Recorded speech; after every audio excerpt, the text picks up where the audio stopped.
Welcome back. It's 6:39. Human trafficking is alive in America. Figures show that up to 17 million people are trafficked worldwide yearly, and the abuse generates nearly $32 billion annually, second to drug trafficking and financial gain.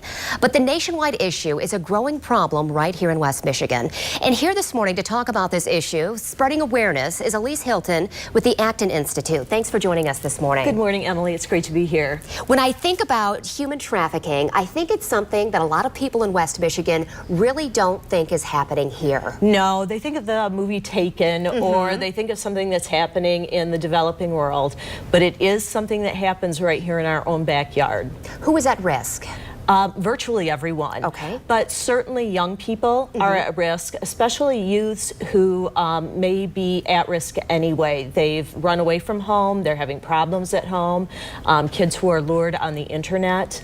But virtually anyone is at risk. It affects teenagers, adults, women, men. What have you found in West Michigan? What kind of situations? Can you share a specific situation where someone has been pulled into human trafficking and their story? Well, we're not focusing on specific stories at the moment. What we are doing is looking at the report that the State Attorney General's office just published at the beginning of this year. And what they want to do is focus on public education, awareness, and working with law enforcement and other agencies on improving the data, because we virtually have no data on exactly what happens here in the state of Michigan. So what can we do as mothers, fathers, community members? What can we look out for when it comes to human trafficking? Well, certainly if you're a parent, you want to make sure that you're paying very close attention to what your child is doing on the internet. We've all heard stories of young girls who are talking to people that they think are a cute 18-year-old boy. It turns out to be a 35-year-old man. So that's one thing. But we also want to make sure that we understand the signs of human trafficking. People that look abused physically or are acting abused mentally. They don't seem to have much freedom in where they go or what they do.